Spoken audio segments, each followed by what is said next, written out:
Hello guys, Mr. Fluffy Pants here. Today guys, another video. Today guys, I'm reviewing the new Conjuring movie, which is The Conjuring, The Devil Made Me Do It, or, The Conjuring 3, or whatever you want to call it. But this review will contain spoilers, but I'll do like a little non-spoiler section. I'll let you guys know when I'm about to go into spoilers. But for a little bit of history, me and the Conjuring franchise, I absolutely love the Conjuring franchise. I love James Wan, but, I was a little nervous that this is the only mainline Conjuring movie not written by James Wan, so I was a little nervous for that when I heard that. And then, I've enjoyed all the Conjuring movies. The only other one I saw in theater was Annabelle Comes Home, which, I enjoyed all the Annabelle movies, but the only one I kind of was not a biggest fan of was Curse of La Llorona. Like, it was okay, and especially made me a lot nervous when the same director of that movie's directing, The Conjuring 3, and I was like, oof, yeah, that's a little, I don't know, we'll have to see, maybe he'll get better, which, I have to say, though, I think he definitely did better on this movie than, the previous, or La Llorona, directing wise, I think he did pretty good. I think okay, I don't want to say, I didn't like the movie, because, I did, because, it's The Conjuring, of course, but, I don't know, I just wasn't really feeling The Conjuring, The Devil Made Me Do It. It's still enjoyable for a horror movie or whatnot, but, compared to the other movies in the series, even, all the spin-offs and all that, I just don't know. It just didn't really, something about this movie just didn't feel right, and I think that came down to the script and, storyline and all that, I don't know. We'll get more in the specifics in the spoiler talk or whatnot, but certain story elements and that kind of stuff just really did not mesh well with me, I guess, for say. But the first one and second one was directed by James Wan, which he's excellent. I want to say he maybe even wrote this one, but I don't think he did. I know he wrote the first two, but yeah, and like I said, the director himself, directing wise, I think he did pretty good. I think he's improved a lot since La Llorona came out, which was that 2019, I want to say, or something like that. But like I said, I think the main problem with this movie for me is script wise, because all the Conjuring movies are based on true stories. This one's based off of the Arne Johnson, when he murdered somebody. He's like, hey, the devil made me do it because I was possessed, that'll get me off the hook. Yeah, and they adapt that case into this, but, it went completely off the rails. In the first one, there's, possession and stuff, but, I don't know, it kind of felt more grounded for that universe that's set up. And this one just feels it goes, 80 miles an hour off the train track, and then does, a nosedive for some reason, the story-wise, especially with the stuff they kind of set up, in the earlier, in this universe, in this world or whatnot. I don't know, but, there's still some enjoyable scares. There's this one really good, I guess, set piece with this waterbed, which was really scary. The actual demon itself is kind of not really the scariest for me. There's some good jump scares, I will say. There's this one scene in the morgue, which is really good. And then, he shows back up, that scare shows back up later, which I thought was pretty good. And also the detective work by Ed and Lorraine, I think is excellent.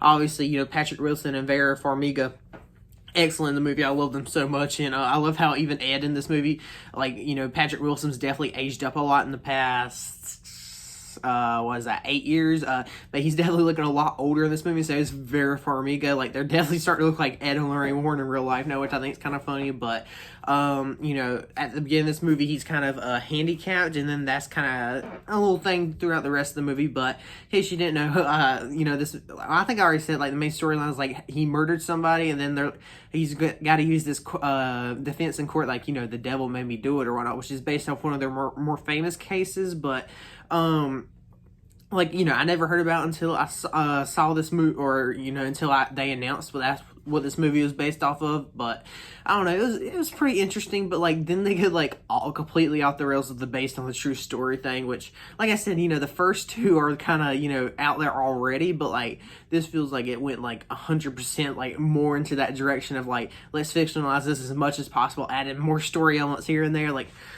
yeah, I don't really know, though, but overall, though, I think I'd give The Conjuring, The Devil Made Me Do It, I don't know, I'd give it I'll give it a 7.1, I guess.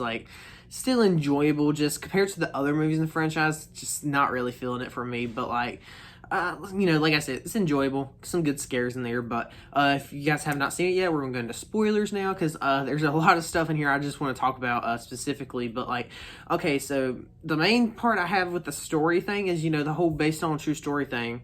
Yeah, like, I know I'm saying that a lot, but like, you know, the other ones are, you know, based on a true story too, but like, feel more realistic for the world that, like, you know, the first movie set up or whatnot. But like this one, like, okay, so they're trying to portray it as more like based on true story, because, you know, it's a whole court case and whatnot. But like, then they add in this whole thing about Satan worshippers, or something about children of the realm or something like that, some cult, and then like some curse that the Satanist puts up, and like the whole movie's pretty much about Ed and Lorraine trying to catch this girl that's putting all these curses and stuff. Like, it's like really weird. I appreciate them trying to do something different, but like that's like a little too much in that way. Okay, so first of all, I don't know if it was my movie theater or not, but like the whole movie kind of had like this tint of like just brownness over it. I don't know if that was just, you know, the way they filmed it, or if it was just my movie theater because it's kind of an older movie theater. I'm not too sure. I might have to just watch it again on HBO Max. I'm honestly probably need to watch this movie again, just kind of collect more of my thoughts about it. But and you know, the opening scene, like, is the opening scene whenever it happened, I was like, okay, so it's gonna be kind of set the tone for at least my feelings of the rest of the movie. You know, straight up are into this exorcism. He's like floating, contorting, scratches on the walls. I did say that that's a really good scare when you know, the little boy goes in the bathroom.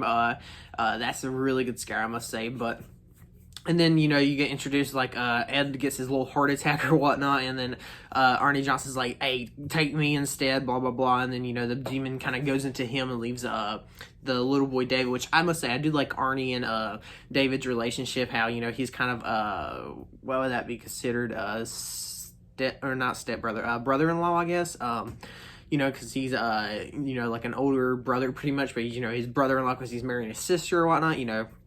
But like, whenever they pull him downstairs and there's just like scratch marks appearing on the wall, and, you know, the whole thing where like everything's flying everywhere, the camera gets tipped over, there's plates and everything flying out. I was like, okay, so they're just gonna go straight up into this, because, you know, in the first movie, you know, it's kind of more portrayed realistic, like, again, realistic, I guess, you know, with the whole Annabelle case. And then the second one in Amityville, where, you know, that crazy Abbott's just kind of in Lorraine's visions, but this is like straight up like exorcism from the end of the first Conjuring, which, you know, that had a huge build up to it. But also, one thing I'm really disappointed about this movie is, you know, based off the case, one of the more creepier aspects of it is, like, whenever the boy, they describe seeing, like, the actual demon itself in this rocking chair, which I thought would have been a really good, like, visual scare, you know, just kind of see the demon in the rocking chair, which, you know, Zach Bagans has actually got the rocking chair that from the actual case in his museum. You know, I love Ghost Adventure, so nice little tie-in. You know, I don't even know if I believe in them really, but that would have been, I'm really kind of disappointed they didn't include in that case, because I think that's one of the more iconic parts of the case. But also one of my favorite little subtle scares is when Arnie Johnson first goes back into the kitchen after you know, the whole you know, quote unquote exorcism of the little boy, because, you know, really the demon just transfers to him, and you see the cereal box just slide off the counter. Like, that really does feel something like from the you know, James Wan Conjuring movies, and, you know, you see it fall on the floor. But then, like, the whole design of the demon, like, I don't even know if that's really the design of the demon, but it's pretty much the demon takes the form of the lady that put the curse on them, which, and then she just has, like, some more distorted features, I guess. It was kind of creepy at first, but then, like, I didn't know how I feel about it. Like, you know, when he's in the house after the cereal tips over, he turns around, the lady's right there. The one part I really did like was whenever he was up in the tree trying to cut it down or what with the chainsaw, and you just see her pull back the curtains and all that. That was a really good creepy scene right there. It builds suspense, and I will say that this movie did a really good job building suspense. Like I said, I don't think it was the director himself that really, you know, didn't really make this movie for me. I think it was really the more script and story wise, like I said, with, like, you know, Ed and Lorraine, because, you know, they're like trying to figure out this whole occult stuff, and they got this you know, Catholic priest or whatnot, which studied the it's the cult called something of the realm or something like that. But pretty much he has a daughter, and then she gets exposed to the Satanist cult kind of stuff, because he has this whole collection that church tells him to keep or whatnot. And, you know, she ends up killing him later. But I did think that was a really good reveal though. Whenever Lorraine's going over their house and Ed and their camera guy, which was from the first movie, I'm pretty sure, which I thought was pretty cool. Which also they have some references like these are flowers from the Perrin family after Ed has his heart attack or whatnot. But they figure out where this underground altar because they got to destroy the altar to break the curse. They figure out where it is because of the train tracks and the river. When they say near the river, and then you see Ed realize it, then you're like, oh, okay, I see where this is going. And then whenever she gets there, you're like, okay, so that guy's bad too. But no, he was just kind of trying to protect his daughter, even though. I don't know. I don't really know how I feel about her being the main antagonist of the movie, but I guess she's creepy or whatnot. I don't really like the whole thing whenever, they're in the tunnel. She kind of turns Ed crazy, like the Shining reference, I guess, when he's got the big sledgehammer trying to kill Lorraine.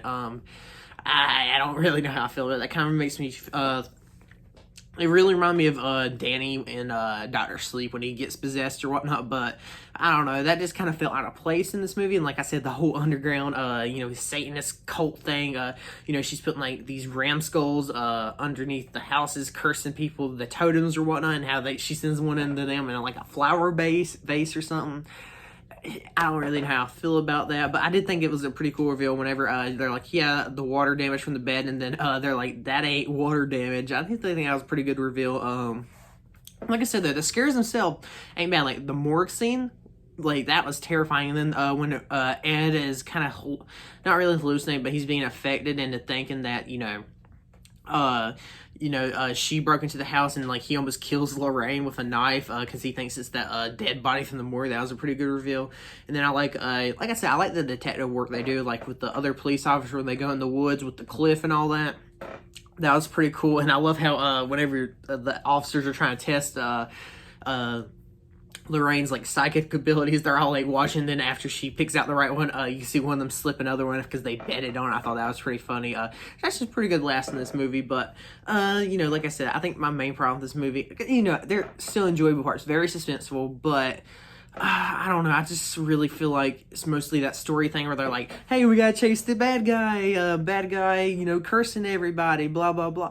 I did like the exorcism scene at the prison after Ernie gets, arrested after the murder, which, I thought the murder was pretty good explained. He was like hallucinating or whatnot, but and then the defense team's like, and it just have the same outcomes as the real life one where he gets charged with manslaughter, gets charged 10 years, but only serves 5 for good behavior.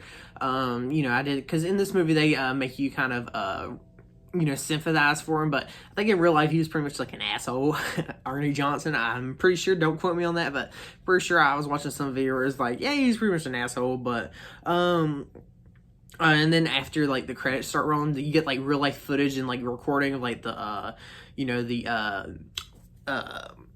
exorcism and all that. Also, I love the Exorcist reference whenever the priest arrives in the beginning scene. That's pretty good. But at the end, Ed puts the artifact into the artifact room. I think the artifact was I forgot what he put in the room, but that's pretty good. That's been happening in all the main Conjuring movies or whatnot. But yeah, I mean, this movie is still enjoyable, don't get me wrong, but like, I don't know, I think it's just really this whole story of like, they tied it in with like some occult, and then like this one lady that was just running the cult herself, cursing people and all that.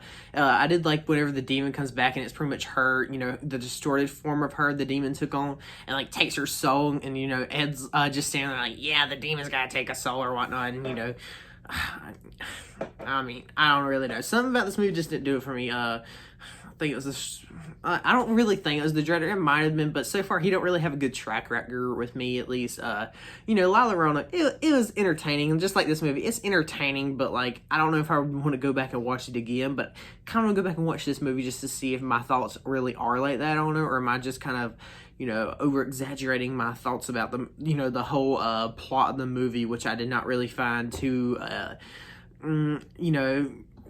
engaging, I guess, for me. I don't really know if that's the right word, but like I said, I'll give it like a 7.1 out of 10, which is, pretty lower for, the Conjuring movie fields, which I say anyway from like 8 to like probably at 9.5, which is like the first one I would say for me. But Yeah, like I said, 7.1 out of 10. But let me know what you guys think about The Conjuring. The Devil Made Me Do It down below. I'm a little disappointed with the movie, not even gonna lie. But I mean, like I said, it's got some good scares, entertaining, especially if you just want to have a good time with a horror movie. You know, it's October or something. But check out my Twitter and Discord link in the description. Like and subscribe for more. Check out some other videos, and I'll see you guys later. Bye.